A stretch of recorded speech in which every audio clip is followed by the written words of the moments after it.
Watch this for a minute and then we'll get on with probably one of my most controversial videos today.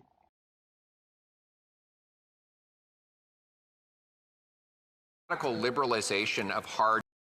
He teamed up with the BC NDP to decriminalize.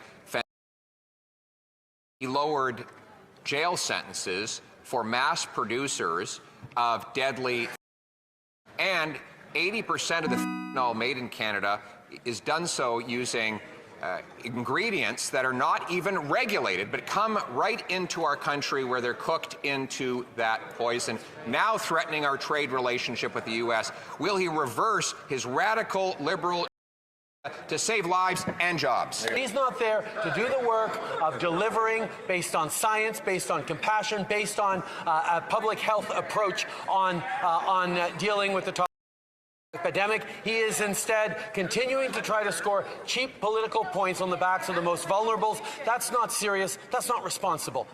That didn't age well, did it? Let's get on with the video. It could be an unpopular opinion, but I think it's pretty close to what is actually happening between the US and Canada at the moment. Like I said, this opinion that I have could be unpopular, and I'm sure you guys will either back it up or call me absolutely crazy, wacko, in the comments. Now is also the time to choose Canada. Here's what I think. I think Donald Trump is actually doing Canada a favour. Trudeau ultimately agreeing to deploy new technology and personnel at the border and collectively launch the U.S. and Canada a cooperative to try to fight smuggling, money laundering, and organized crime. Again, Trudeau ultimately agreeing to help Trump do what he has wanted to do, protect the borders. And Trudeau said, quote, "We will have 24/7 eyes now on those borders." I think Donald Trump is the voice of the Canadian people.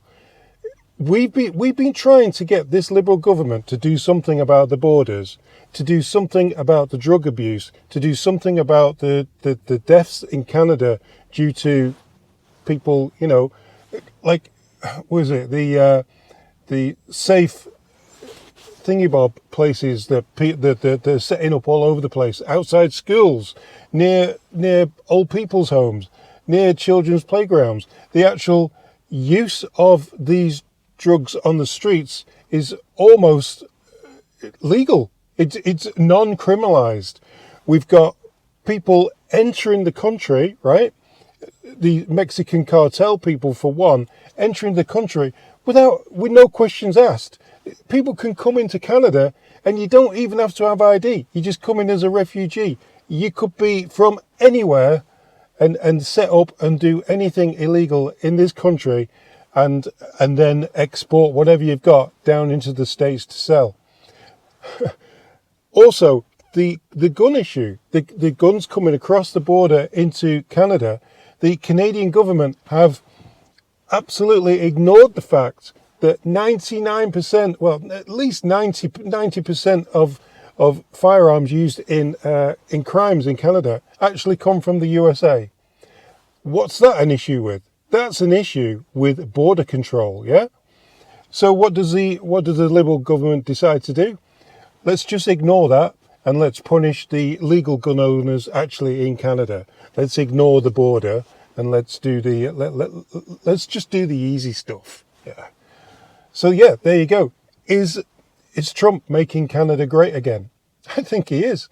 I think Trump's managing to actually get our government to secure the borders, is getting our government to sort out the drug problem that we have in Canada, is getting our government to, while securing the borders, maybe slowing down gun control into Canada, because if you got people on that border securing it, then it's going to be harder to smuggle guns into Canada, isn't it?